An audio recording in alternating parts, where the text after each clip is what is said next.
first-class flight takes an unexpected turn when a black pilot's skills are doubted, and a self-made businesswoman witnesses an earth-shattering truth. Hidden biases come to light, leaving everyone aboard stunned. What really happened in that critical moment? Find out now.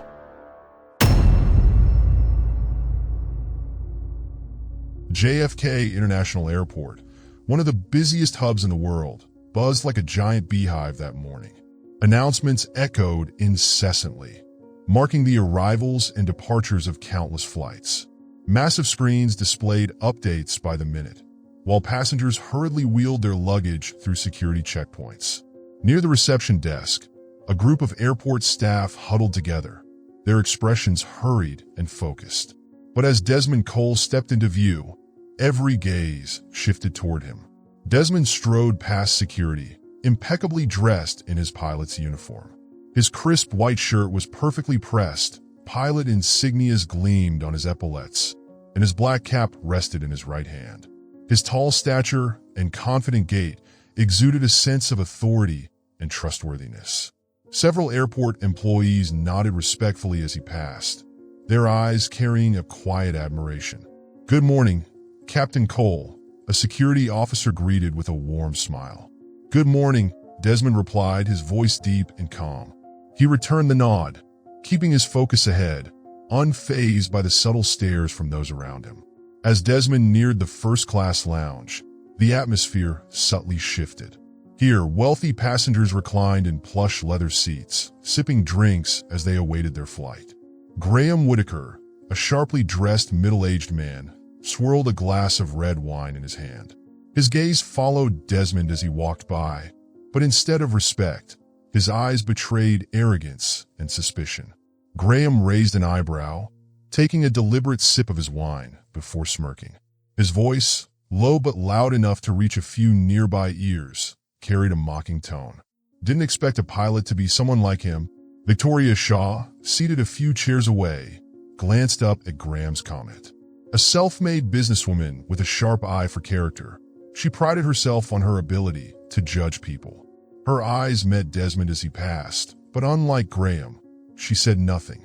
Still, a flicker of doubt crossed her face. Victoria wasn't one to voice opinions easily, yet it was clear she too wondered if Desmond was truly capable of handling a flight as important as this. Desmond felt the weight of their stares and the murmurs that followed him, but his demeanor remained steadfast. He didn't pause or falter, his focus unwavering as he continued past the first-class cabin and toward the cockpit. He knew his presence often sparked divided reactions. It wasn't the first time, nor would it be the last. But to Desmond, those looks and whispers were just another challenge, one he'd long since grown accustomed to facing. In the first-class lounge, the tension lingered. Some passengers exchanged glances, while others leaned in to whisper. Graham Whitaker chuckled under his breath, shaking his head as if he'd witnessed something amusing. Victoria stayed silent, but her hands trembled slightly as she gripped her phone. Perhaps she realized that she, too, carried unspoken biases, one she rarely admitted to herself. Meanwhile, Desmond entered the cockpit, ready to carry out his duty. This scene not only introduces Desmond Cole as a resolute and professional pilot, but also subtly plants the seeds of conflict. The skeptical gazes from Graham and Victoria embody the societal prejudices Desmond faces daily, setting the stage for his journey to prove his worth and rise above entrenched biases. While passengers hurried through the bustling terminal, in a quiet corner of the waiting lounge, Zora Bennett, Desmond's daughter, stood by a large glass window, her phone in hand. Her high ponytail exuded energy, and her bright eyes reflected the determination of a young social activist. She dialed her father's number, and the familiar voice on the other end brought an immediate sense of comfort. "Dad, I know you're busy, but I wanted to talk to you for a moment before your flight takes off." Desmond, standing near the cockpit, picked up his phone, a soft smile spreading across his face as he recognized his daughter's voice. "Zora, my girl," he said, his deep, warm tone carrying a touch of pride. "You don't need to worry. I'm doing well and ready as always." Zora gazed out at the planes lined up on the tarmac, her voice thick with emotion. "Dad, I'm prouder of you than anyone could ever imagine. I know how hard you fought to get here. To sit in that cockpit as a pilot, as a black pilot." Desmond was silent for a moment, letting her words settle in, feeling the love and support she offered so freely. Zora's voice grew stronger, more resolute. "You've always told me that dignity is something no one can take away from you, and you're living proof of that. You've shown the world that it's possible to rise above any barrier with belief in yourself and relentless hard work." Desmond chuckled softly, responding with a gentle humility. "You make it sound like I'm some kind of hero." "You are my hero," Zora replied firmly, her voice unwavering. Her tone softened, carrying an undercurrent of vulnerability. "But, Dad, I know there are hard days. I know about the looks of doubt and the whispers people think you don't hear. I just want to remind you, no one can take away your dignity. No one." Desmond looked out of the cockpit window, a fleeting shadow of sadness crossing his face before resolve took its place. "You don't have to remind me of that, Zora. But thank you. Your words always give me strength to keep moving forward." Zora smiled, her voice light yet full of conviction. "Just remember, Dad, every time you step into that cockpit, you're not just representing yourself. You're representing others. People who haven't yet had the chance to prove they can do great things." Desmond paused for a few moments before responding, his voice steady but filled with determination. "I'll remember, Zora, and I'll always do the right thing. This flight, like every other, I'll make sure it lands safely. I believe in you," Zora said softly, her voice filled with unwavering trust. "I love you, Dad, and I'm so proud of you." Desmond allowed himself a small smile, his gaze drifting to the control panel.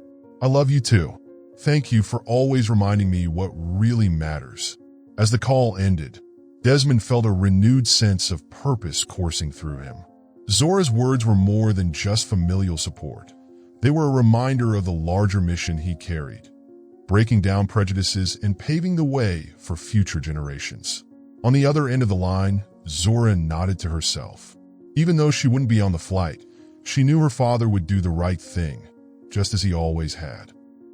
Desmond gently set his phone down after the call with Zora. Her words lingered in his mind. "Dad, no one can take away your dignity." A faint smile crossed his face, a mix of pride and gratitude flickering in his eyes. Over the years, Desmond had heard countless words of encouragement, but those from Zora always carried a unique weight. Not just because she was his daughter, but because she represented a generation unafraid to fight for justice, a generation willing to raise its voice against inequity. He adjusted the pilot's cap in his hand and smoothed the crisp lines of his uniform. Taking a deep breath, he felt the tension of the airport's bustle, but refused to let it rattle him. As he began his steady walk toward the cockpit door, each step seemed deliberate, a quiet declaration of his presence. Staff members turned to glance at him as he passed, not just because of his immaculate appearance, but because of the confidence and professionalism he exuded effortlessly. Memories of the past. As Desmond walked, memories of his career's struggles flitted through his mind. He recalled the skeptical looks the first time he stood before a pilot's cabin, the whispers behind his back about the color of his skin, the passengers who once refused to board when they learned he was in command.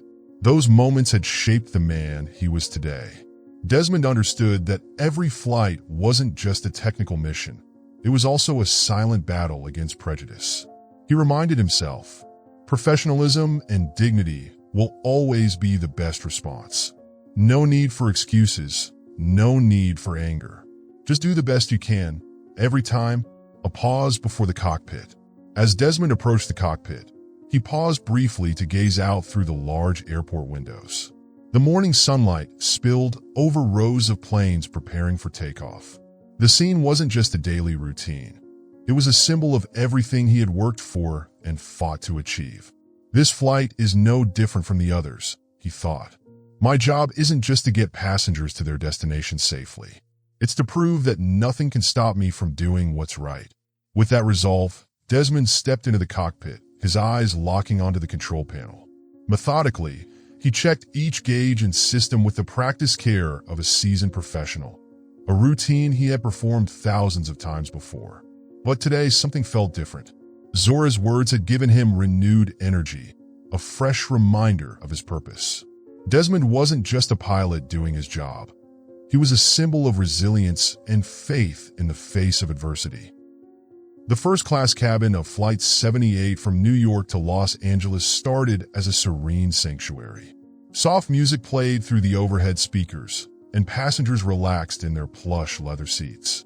Some sipped fine wine, while others focused intently on personal screens or gleaming laptops. This tranquility was abruptly disrupted by an announcement from the lead flight attendant standing near the window. "Ladies and gentlemen, we are looking for the luggage of Mr. Samuel Porter. If you have any information, please notify the crew immediately." Heads in the first-class cabin instantly lifted. Curiosity spread quickly as the name Samuel Porter echoed through the space. It wasn't a common name, and in first class, any anomaly could easily become the center of attention. In seat 2B, Samuel Porter sat quietly. A black man in his early 40s, he wore a simple light blue shirt and dark slacks. No luxury watch adorned his wrist, no designer luggage sat by his side. His understated appearance starkly contrasted with the polished affluence of the other passengers. Samuel showed no reaction to hearing his name. He remained still, his eyes fixed on the book in his hands. But to those around him, Samuel's presence was an enigma. Graham Whitaker, seated in 1A near the aisle, took another sip of his red wine, his brow arching in subtle disdain. His expression shifted from curiosity to irritation, then settled into a smirk dripping with condescension. Setting his glass down, Graham glanced around the cabin with a deliberate air before tilting his chin towards Samuel. "Samuel Porter? Who lands themselves in first class with a name like that?" His words were crisp, clear, and deliberately loud enough for everyone in the first-class cabin to hear. The atmosphere shifted instantly. Passengers who had been silently engrossed in their own worlds now turned their attention towards Samuel. Some exchanged glances, their eyes brimming with unspoken judgment. Samuel, sensing the weight of their stares, calmly lowered his book. He glanced briefly in Graham's direction, his gaze steady but devoid of hostility, before returning his focus to the page. His composed response did little to diffuse the tension. Whispers began to ripple through the cabin like an undercurrent. "He must be in the wrong section. Look at how he's dressed. Strange. How could someone like him end up here?" The easy luxury of the cabin was now stifled by an air of discomfort. The murmurs grew louder, their implications hanging in the air. Graham, arms crossed, leaned back in his seat. His smug expression, his upward tilt of the chin, and the faint smirk curling his lips amplified the unease. Across the aisle, a flight attendant attempted to locate the luggage in question, but even she seemed to sense the growing hostility. She cast a fleeting glance at Samuel but said nothing, quickly resuming her search. The cabin's initial harmony had unraveled. Samuel sat at the center of a storm of suspicion and prejudice, his silence louder than the whispers around him. Samuel Porter remained seated in 2B, his hands steady on the book he was reading. His eyes stayed focused on the words, as if Graham's remarks didn't exist. But this silence only served to unsettle Graham further, fueling his irritation. Graham, a man who valued status and sharp lines of distinction, suddenly felt invisible, ignored. He set his wine glass down with an audible clink, his gaze narrowing as he fixed it on Samuel. Crossing his arms, Graham spoke with a cold, cutting edge to his voice. "I'm certain he doesn't belong here. First class isn't just for anyone who can afford a ticket. It's for people who belong, people with class." The tension in the cabin ratcheted higher. A few passengers lowered their heads, pretending to busy themselves with their own matters. But it was clear they were listening intently. The man seated next to Graham leaned slightly toward another passenger, whispering, "He's not wrong. I thought the same thing when I saw him." A ripple of murmurs spread through the cabin, like a quiet tide of judgment washing over every seat. At last, Samuel lifted his head. His eyes, calm but piercing, met Graham's without a hint of anger or resentment. Instead, his gaze carried an unsettling steadiness, a quiet confidence that demanded attention. His voice, low and deliberate, cut through the charged air. If you're questioning me, perhaps you should wait for the facts before making any conclusions. The simple statement, though devoid of hostility, landed like a challenge. For a moment, Graham was at a loss for words, his composure momentarily slipping. But instead of backing down, he felt cornered, provoked by Samuel's calm defiance. Raising an eyebrow, Graham let out a short, mocking laugh. Tilting his chin, he shot back. Facts? Well, you certainly seem confident. But I wouldn't be surprised if the facts only make one thing clear. You don't belong here. Samuel didn't respond. He held Graham's gaze for a moment longer, his expression unshaken, before lowering his eyes back to his book. It was as if Graham's words simply carried no weight. The silence between them spoke volumes, but it did little to ease the tension. Other passengers began to take sides in quiet gestures. A few nodded subtly in agreement with Graham, their expressions betraying silent approval. Victoria Shaw, seated nearby, remained silent but visibly uneasy. Her eyes flicked between Samuel and Graham, her brows furrowing as if wrestling with her own unspoken thoughts. Her silence only added to the oppressive atmosphere in the cabin. A young flight attendant walked by, her eyes darting between Samuel and Graham as she passed. She hesitated for a moment, as if considering intervening, but ultimately moved on, continuing her duties while leaving the thick tension behind. The meaning beneath the words, Samuel's calm, measured response had not defused the situation. Instead, it seemed to inflame Graham further. Samuel's words weren't just a rebuttal to Graham's prejudice. They were a reminder that no one had the right to judge another based on appearances or wealth. To Graham and those who shared his biases, however, Samuel's calmness felt like an affront, a quiet defiance that challenged the very foundations of their assumptions. The first-class cabin now felt heavier than ever. Every glance, every whisper, seemed to deepen the chasm between the two men. Samuel and Graham held firm in their respective stances, but it was clear this confrontation was far from over.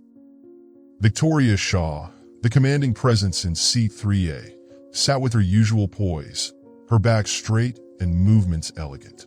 The light gray blazer she wore hugged her slender frame, a testament to her image as a successful businesswoman. Though she wasn't directly involved in the exchange between Graham and Samuel, Victoria couldn't help but take notice of the unfolding tension. She lowered her gaze, fingers gliding over her phone screen as if engrossed in an important email. Yet her eyes occasionally flicked towards Samuel, quick glances that were brief but enough for those nearby to sense her interest. From a few seats away, Graham Whitaker continued to stew in dissatisfaction. When his gaze met Victoria's, he raised an eyebrow, silently seeking her agreement. Victoria offered no reply, but her silence, coupled with the way she returned her attention to her phone, spoke volumes.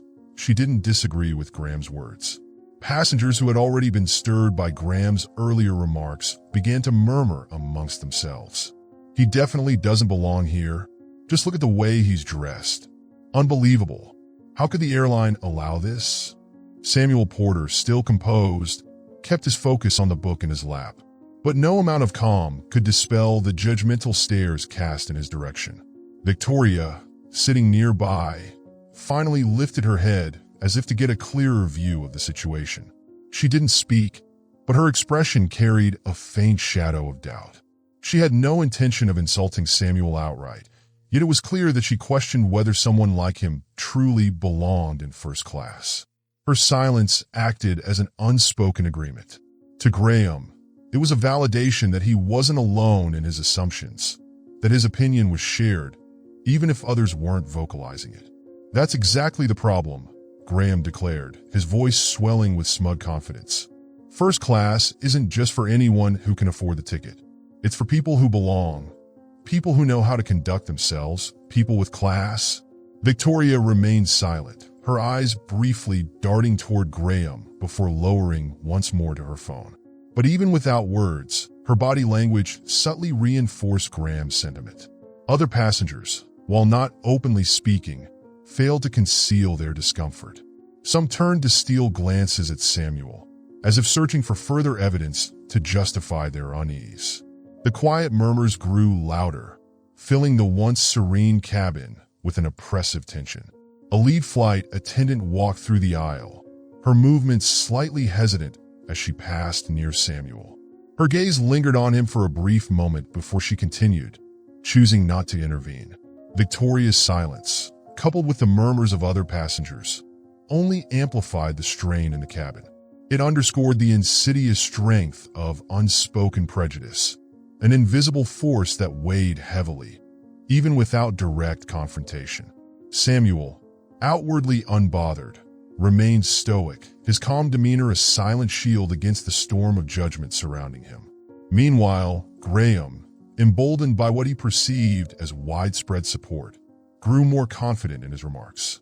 The first-class cabin, once a sanctuary of luxury and tranquility, was now shrouded in an air of discomfort. Each glance, whisper, and judgmental exchange fanned the flames of tension, setting the stage for the inevitable confrontation that loomed on the horizon. The hushed whispers rippled through the first-class cabin, breaking the usual calm. Some passengers leaned back in their seats, their curious and skeptical eyes fixed on Samuel Porter, the black man sitting silently in 2B. Samuel kept his head down, gripping the book in his hands, though it was clear he wasn't reading anymore. He was acutely aware that every gaze in the cabin had turned toward him. At the front of the cabin, the galley door opened, and the lead flight attendant stepped out, holding a piece of paper. She adjusted her professional smile, her voice calm but deliberate as she addressed the passengers. "Ladies and gentlemen, thank you for your patience. We've just received clarification from the airline regarding Mr. Samuel Porter's luggage." All eyes shifted to the flight attendant. She paused briefly, taking a deep breath to ensure her tone remained steady and reassuring. "We can confirm that Mr. Samuel Porter's ticket is entirely valid." However, her words hung in the air, stretched out just long enough to ignite the curiosity of every passenger. He did not use the correct name on his ticket, which caused a minor error in the system. "We sincerely apologize for the confusion and have resolved the matter." Before her words fully settled, Graham Whitaker let out a derisive chuckle. He leaned back in his seat, tapping his fingers against the rim of his wine glass, and spoke loudly enough for everyone to hear. "I knew it. This is exactly why we need stricter checks. Who knows who he really is?" Graham's tone wasn't just mocking. It carried an undercurrent of accusation. A few passengers nearby nodded in agreement, their murmurs adding fuel to the fire. One leaned toward a companion and whispered, "He's got a point. This kind of thing really isn't acceptable." Samuel lifted his head and looked directly at Graham. He didn't say a word, but his silence only seemed to embolden Graham further, making him feel as though he had seized control of the situation. The lead flight attendant, sensing the growing tension, tried to ease the mood.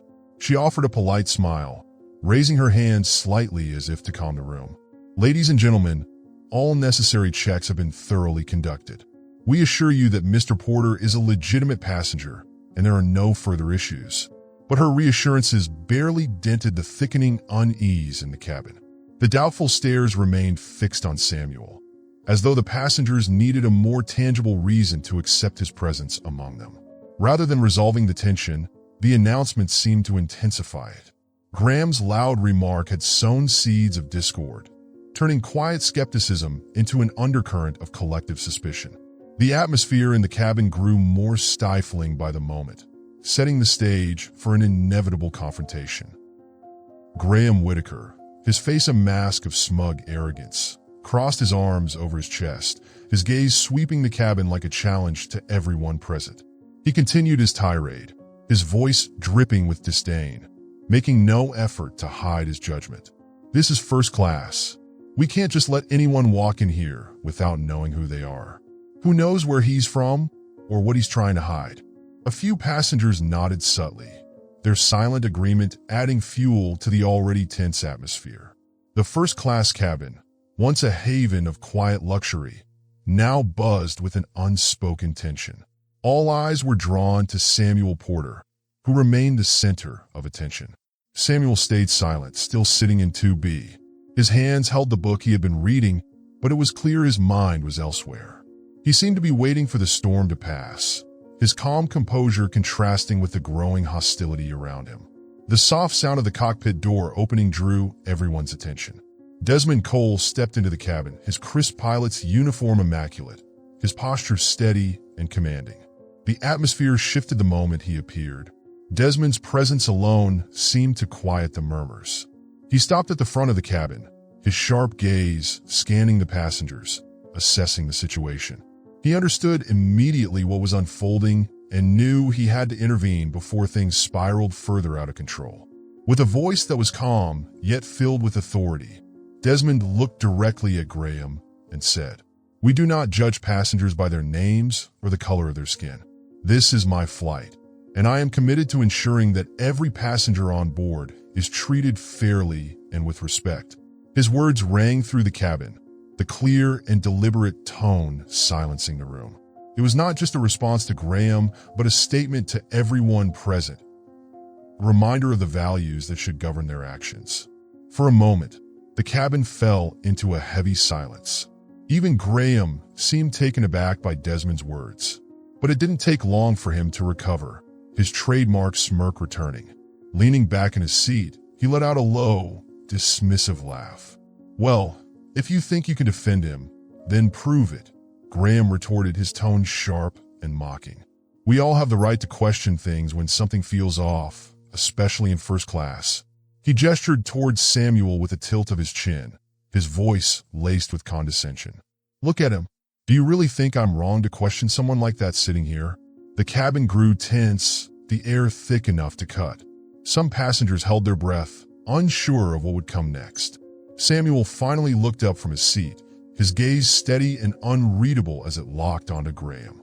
But before Samuel could speak, Desmond stepped forward, positioning himself firmly between the two men. "This flight is my responsibility," Desmond said, his voice unwavering.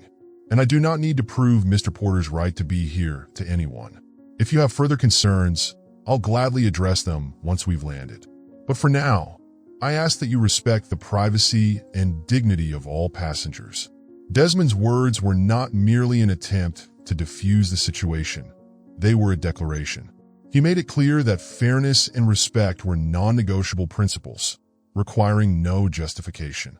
The authority in Desmond's tone commanded the cabin. While some passengers exchanged quiet, admiring glances, Graham's expression hardened. His silence was not one of agreement, but of simmering defiance, a promise that this confrontation was far from over. Desmond cast a final, resolute look across the cabin before returning to the cockpit, confident that, for the moment, the situation had been contained. But as the cockpit door closed behind him, Graham's lingering glare and stiff posture made it clear. The tension in the first-class cabin was far from resolved, and the storm was not yet over. The first-class cabin fell into a heavy, charged silence. Samuel Porter, the black man who had become the focus of every stare, finally set his book down. He straightened his back and met Graham Whitaker's gaze with calm, steady eyes. There was no anger or hurt etched into Samuel's features, only a quiet composure that carried an unspoken weight. Even Graham, standing as the instigator, felt a subtle pressure from the silence. Samuel slowly reached into the pocket of his jacket and pulled out a small, elegantly embossed silver-edged business card. Rising to his feet, his tall frame exuded a quiet confidence rather than intimidation. Walking deliberately toward Graham, Samuel extended the card with a voice that was soft yet brimming with unshakable authority. "If you need proof, here is my identity." Graham faltered momentarily, caught off guard, but quickly masked his surprise. He took the card from Samuel, his eyes darting to the pristine lettering printed on its surface.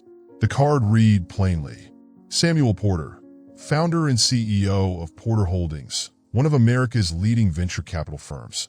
Graham's expression shifted visibly.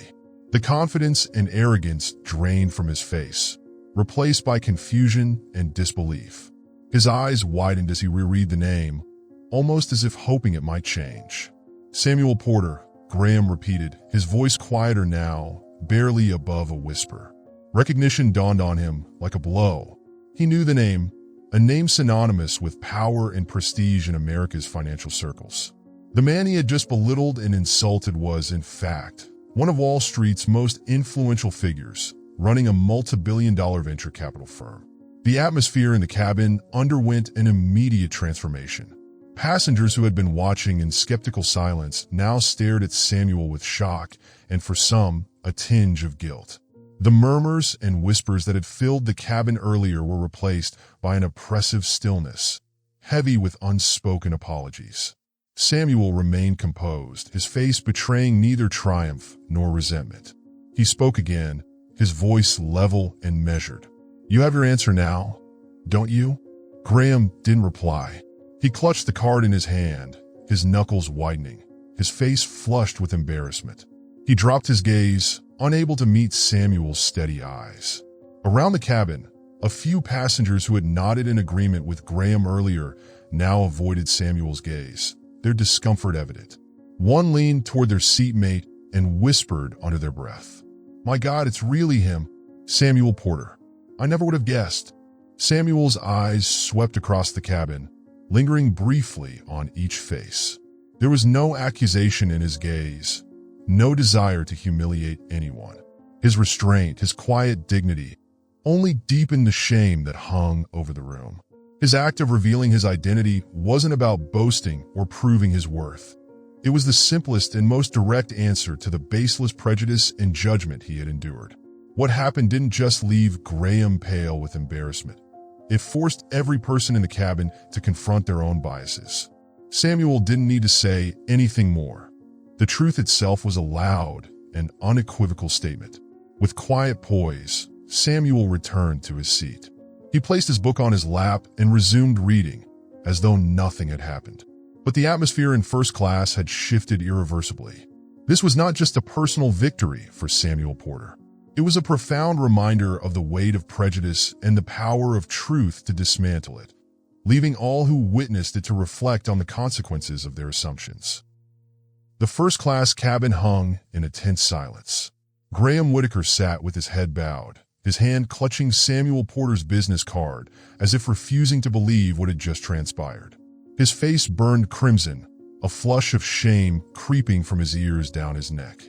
Every mocking remark, every smug look he had cast throughout the flight now returned to him like sharp blows to his pride. Around him, the passengers who had silently agreed with Graham moments ago were now subdued. None dared to speak, but a heavy discomfort weighed on each of them. The cabin was so quiet that the hum of the plane's engines became the only sound breaking the stillness. In seat 3A, Victoria Shaw sat upright, her hands resting on her knees, her mind deep in thought. She had witnessed everything, from the judgmental stares to the moment Samuel's business card shattered every assumption. A wave of guilt swelled in her chest, refusing to let her remain still. Taking a deep breath, she adjusted her blazer and rose to her feet. Her heels clicked softly against the cabin floor, each step measured and deliberate, as if steadying her resolve. Victoria stopped in front of Samuel Porter, lifting her head to meet his gaze. Her eyes held a mix of contrition and hesitation.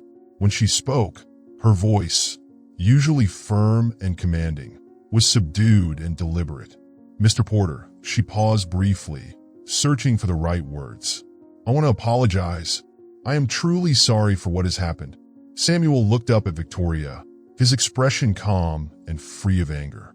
His steady gaze carried neither reproach nor disdain, only a quiet patience that suggested he had heard apologies like this many times before. "I was wrong," Victoria continued, her voice soft but unwavering. "I let my own biases cloud my judgment. And I think many of us here made the same mistake."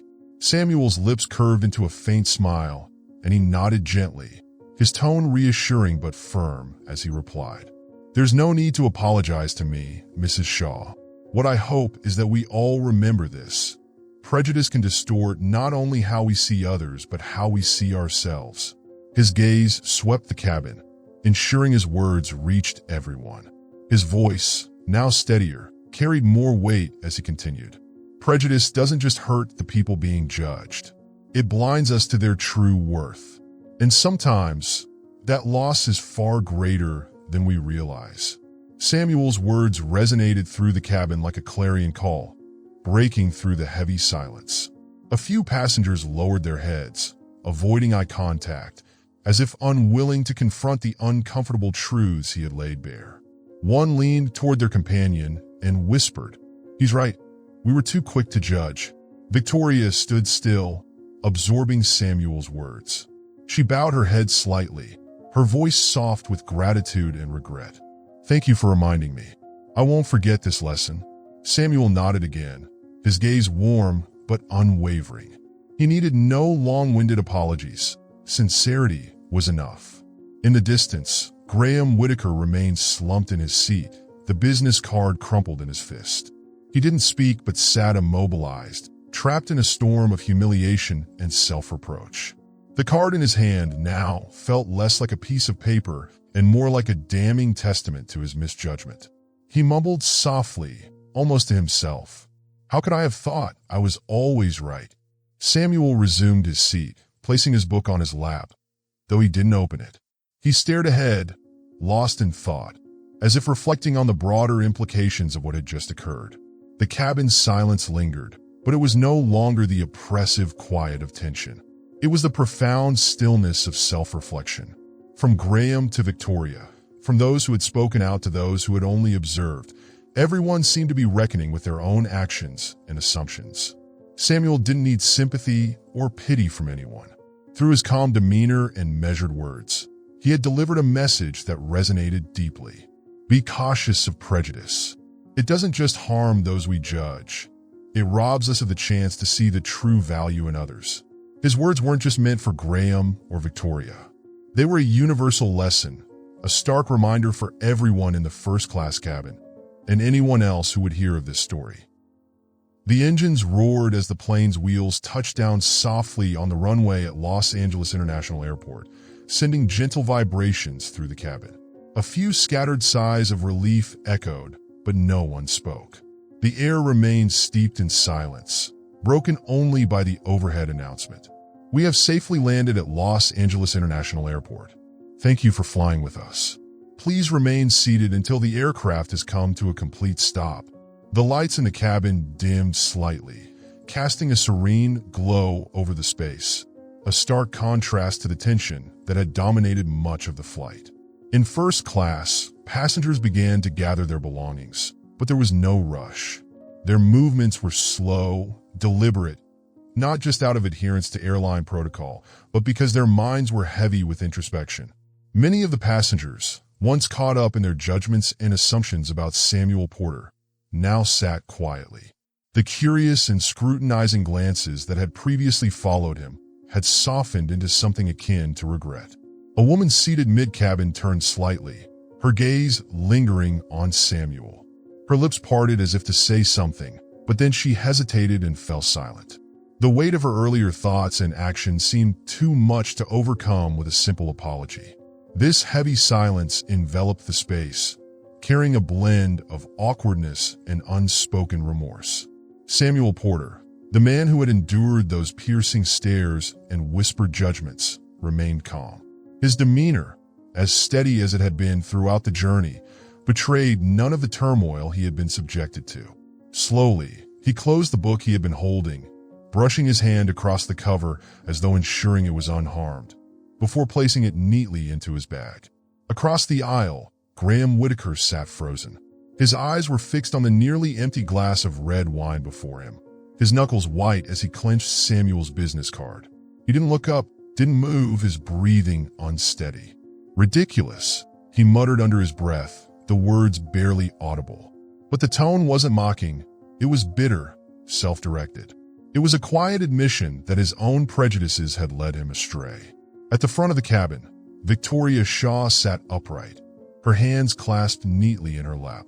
Her gaze was fixed ahead, but her mind replayed the events of the flight. The pride she often carried on her face had given way to a reflective stillness. Beneath it was a deep sense of regret for having allowed her own biases to cloud her judgment. The tension that had once gripped the first-class cabin was gone, replaced by a profound quiet. This silence wasn't born of discomfort or awkwardness, but of reflection, a collective reckoning with unspoken truths. The steadfast words of Samuel and the decisive yet gracious actions of Desmond Cole had forced everyone to confront not only their behaviors, but also the deeper prejudices they had harbored. A man seated near the back of the cabin whispered to his companion, "Think about how we looked at him at the start. It's shameful." His companion didn't respond, merely nodding in agreement. The unspoken acknowledgement rippled quietly through the cabin, though none had the courage to admit it aloud. This journey was no ordinary flight. It had become a profound lesson for everyone on board, a reminder of the true value of fairness, the respect that everyone deserves, and the ways prejudice can blind us to the truth. As the plane rolled to a stop, the lead flight attendant moved to the cabin door, preparing to bid the passengers farewell.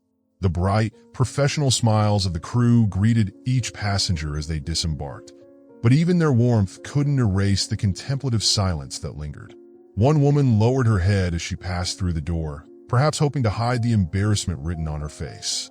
A man sighed quietly before stepping out, as if exhaling the weight of his guilt. The rest followed in silence, each carrying thoughts too heavy to express. As the passengers filed down the aisle to disembark, Victoria Shaw remained seated in 3A, her gaze fixed on the cockpit. She watched Desmond Cole, the pilot who had maintained his composure throughout this challenging journey. Her face bore an expression of deep contemplation, as though replaying the events of the flight in her mind. After a few moments of stillness, she drew in a deep breath, adjusted her blazer, and rose slowly. Each step she took echoed softly in the quiet cabin. Gone was the usual air of pride that often defined her presence. Instead, her demeanor carried an unusual sincerity, evident in her every movement. Desmond, standing near the cockpit, adjusted his pilot's cap with practiced ease. When he noticed Victoria approaching, he looked up, his expression as calm and composed as always. Without a word, he offered a polite nod, a gesture of respect and quiet acknowledgement. Victoria stopped a step away from him, her hands clasped tightly in front of her as if summoning the courage to speak. After a brief pause, she lifted her gaze, her eyes a mixture of remorse and admiration. "Captain Cole," she began, her voice softer and slower than usual. I want to thank you." Desmond said nothing, tilting his head slightly in a gesture that invited her to continue. His calm presence seemed to reassure her, giving her the space to find her words. "I've learned something very important today," Victoria said, her voice steady but tinged with vulnerability. "I know what it feels like to be underestimated. As a woman in business, I've faced doubts and judgments my entire career. No one believed I could build a company from nothing. I had to fight to prove myself, and I thought I understood what it meant to be treated unfairly." Desmond nodded slightly, his warm gaze encouraging her to go on. But Victoria hesitated, her eyes dropping momentarily as if gathering her thoughts. "But today, I realized I carry my own biases. I looked at you through the same lens of prejudice that I've always despised when others applied it to me. And it hit me, sometimes we become the very people we once fought against." She lowered her head further, her voice softening. "I'm truly sorry. You've shown, through your calmness and professionalism, that dignity doesn't need to be spoken. It speaks for itself through action." Desmond smiled gently, his expression a blend of understanding and kindness. His voice, steady and resonant, carried a quiet strength as he replied, "Thank you, Mrs. Shaw. I ask for nothing more than for people to recognize that prejudice never moves us forward. It only blinds us to the real value in others, and sometimes in ourselves." Victoria looked at him, her eyes reflecting a rare respect she reserved only for those who had earned it. She nodded slowly, her agreement evident in her demeanor. "I hope you continue to carry that strength and resolve, Captain Cole," she added, her voice carrying a depth of sincerity. "The world needs more people like you." Desmond inclined his head in response, his smile unwavering. Victoria took a step back, her hands now relaxed at her sides. As she turned and began walking toward the cabin door, her eyes briefly met Samuel Porter's. He remained as composed as ever, his quiet dignity intact. This time, however, there was no trace of doubt or judgment in Victoria's gaze. Instead, her look carried a quiet admiration, a rare sentiment for her, and one she did not bestow lightly. Graham Whitaker stood near the cabin exit, his tall frame seemingly diminished.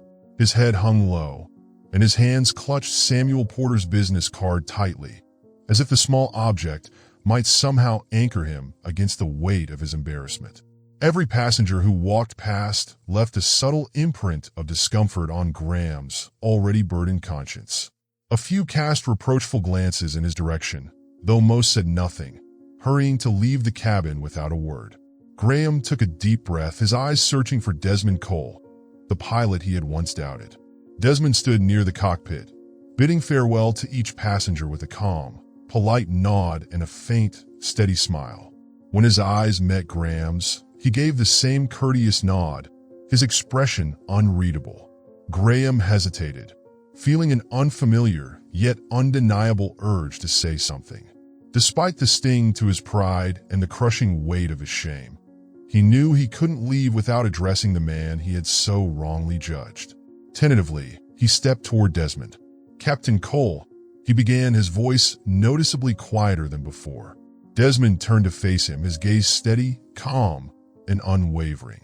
He didn't speak, only waited. Graham stopped, his hands trembling slightly as he clung to the card. His voice wavered with uncertainty and discomfort. "I was wrong.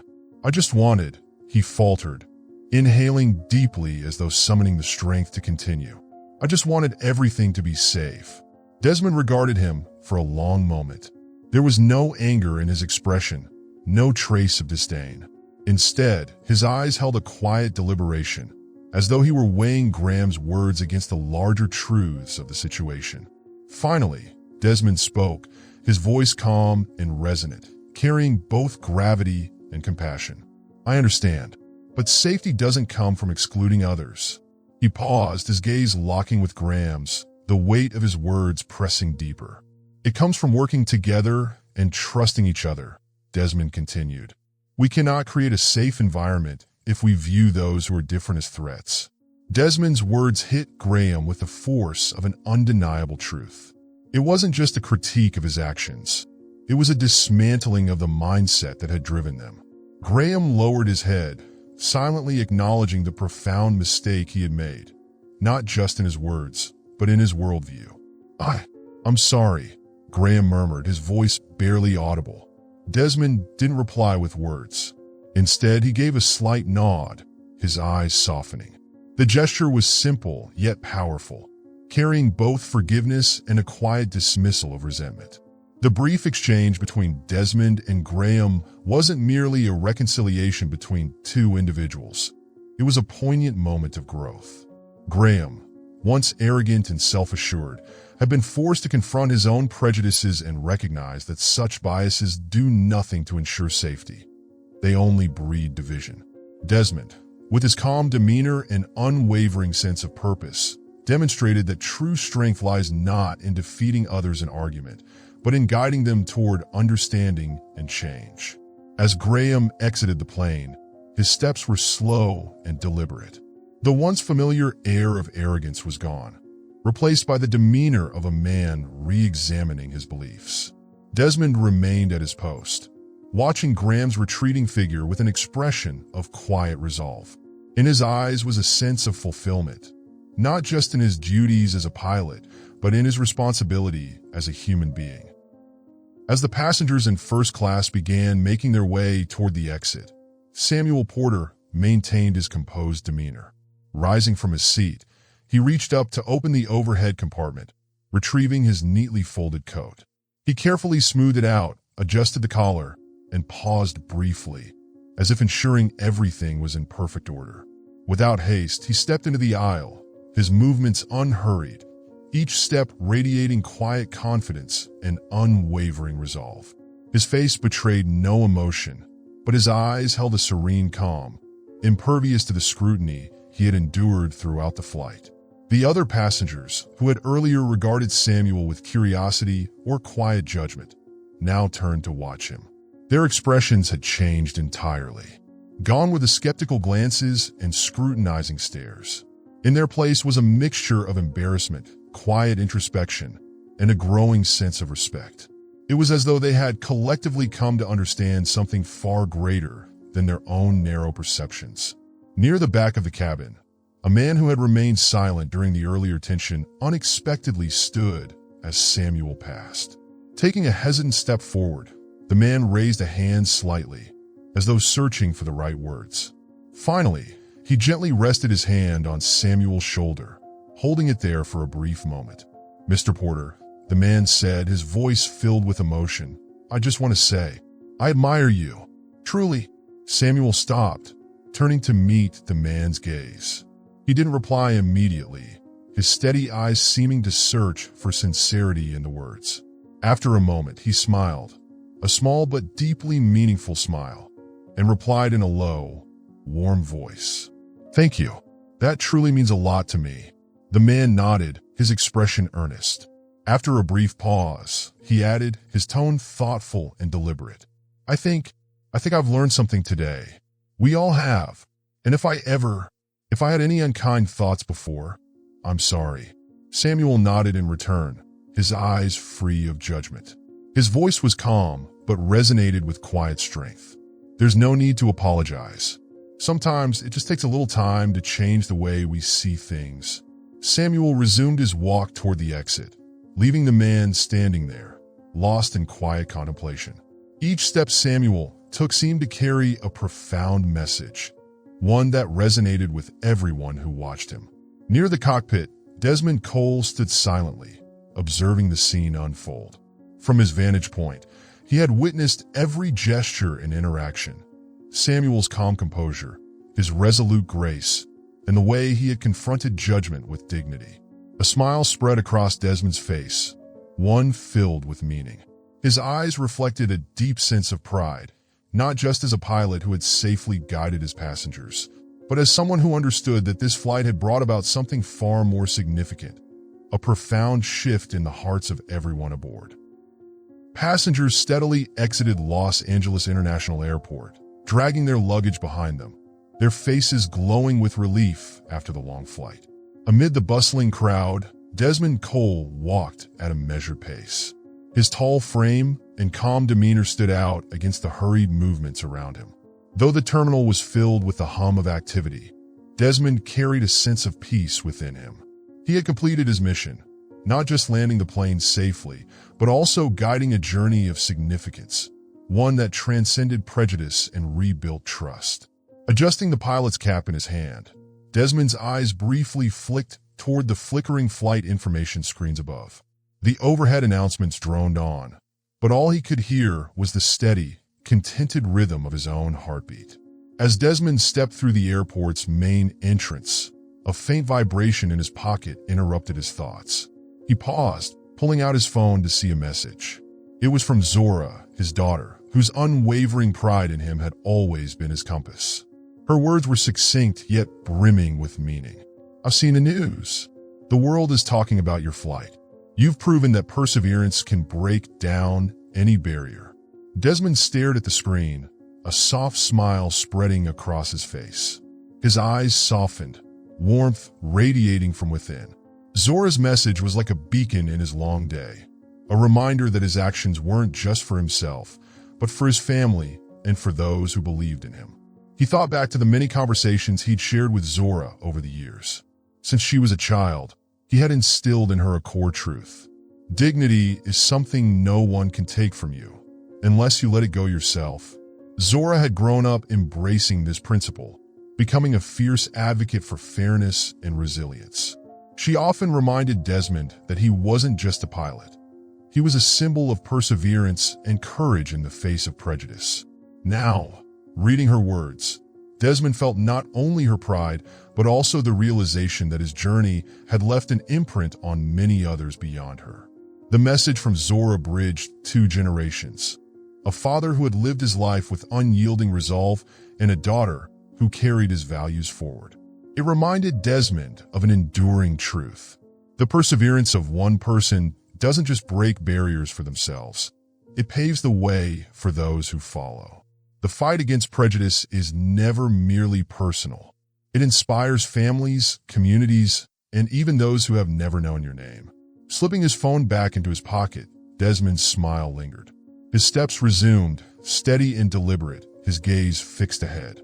It was as though he was embarking on a new journey, one of spreading the values of justice and trust to even wider horizons.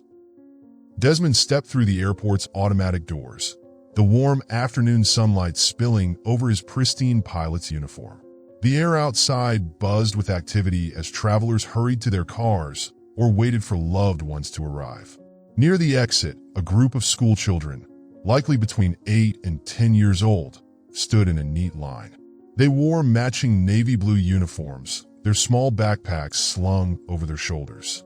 Laughter rippled through the group as they spotted Desmond. One boy suddenly shouted, his voice bursting with excitement. "Oh, it's him! It's Captain Cole!" The boy stepped forward, his sun-kissed face flushed with enthusiasm. Beads of sweat dotted his forehead, but they couldn't dim the sparkle in his wide, admiring eyes. "You're Captain Cole, aren't you?" the boy asked, his voice brimming with awe. "I saw your video online. I want to be a pilot just like you." Desmond paused, momentarily surprised by the boy's recognition. He crouched slightly, meeting the child's gaze directly with a warm, kind expression. "Thank you," Desmond said, his deep voice gentle, yet filled with emotion. "It's wonderful that you have such a big dream. Always believe in yourself. There's no barrier we can't overcome if we have faith and determination." The other children, drawn in by Desmond's words, beamed with bright smiles. A few of them waved at him, their voices chiming in. "I want to be a pilot too. I'm going to study hard to be like you." Desmond chuckled softly, resting a reassuring hand on the boy's shoulder before standing tall again. His gaze swept over the group, filled with hope as he looked at their eager faces. In them, he saw reflections of his younger self, a new generation unafraid to dream boldly and willing to fight through challenges and prejudices to achieve their goals. This moment wasn't just a chance encounter. It was a testament to how even the smallest actions can inspire faith and courage in others, especially in the hearts of the young. Desmond wasn't just a pilot. He was a symbol of resilience, a living proof that a big dream can come true despite societal barriers or preconceived notions. The words he shared with the children were more than advice. They were a promise that their futures weren't limited by anything but the size of their aspirations. Straightening up, Desmond gave the group one final wave as he turned to leave. His eyes shone with pride and hope. He knew that while his own journey still held its share of challenges, the seeds he had sown in these children's hearts today would one day grow into something extraordinary. Desmond walked slowly through the airport's exit, leaving behind the clamorous announcements, hurried footsteps, and rushed conversations of travelers. As he stepped beyond the automatic glass doors, the outside world greeted him with the gentle glow of the late afternoon sun, stretching across the distant runways.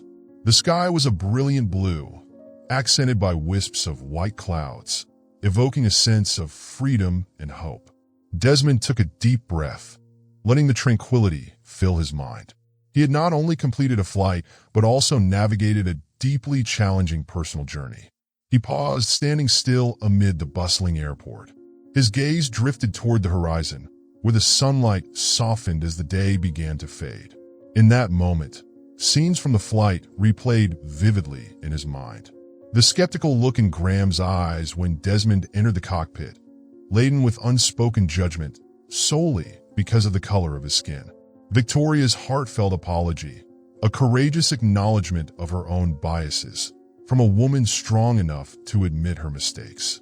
The eager smiles and bright eyes of the children, a generation of hope, determined to build a better world where no one is judged by their appearance. Each image carried its own story, yet together they wove a greater narrative, a journey of breaking down prejudice and sowing seeds of hope for the future.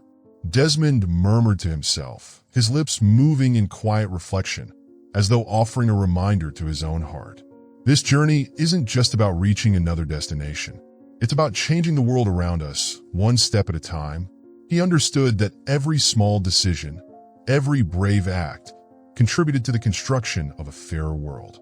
And he, though just a pilot, had managed to do his part. Don't let prejudice keep us grounded. Let us rise with faith and fairness.